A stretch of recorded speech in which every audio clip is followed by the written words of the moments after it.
ప్రపంచాన్ని చుట్టి రావడం అంటేనే విజయం కాదు. గణేశుడి తెలివి, భక్తి ఎంత గొప్ప సందేశాన్ని అందించిందో తెలుసా?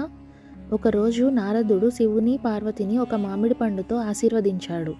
ఆ పండు అపారమైన బుద్ధి, శక్తిని అందించే ప్రత్యేకత కలిగినది. కానీ అది కేవలం ఒకరికే అందించాలి అని నారదుడు చెప్పాడు.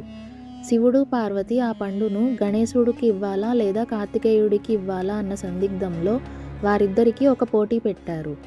ప్రపంచాన్ని 3 సార్లు చుట్టి ఎవరు ముందుగా చేరుతారో వారు ఆ పండును గెలుస్తారు అని పోటీ పెట్టారు. కార్తికేయుడు తన మయూరాన్ని ఎక్కి గాలి కంటే వేగంగా విశ్వాన్ని చుట్టుకుంటూ ప్రయాణించాడు. కానీ గణేశుడు తన తల్లిదండ్రులే తన ప్రపంచమని భావించి శివుడు, పార్వతి చుట్టూ 3 సార్లు తిరిగాడు. తన తెలివితో విజయాన్ని సాధించాడు. శివుడు, పార్వతి గణేశుడి తెలివితేటలకు అభినందనలు తెలిపారు.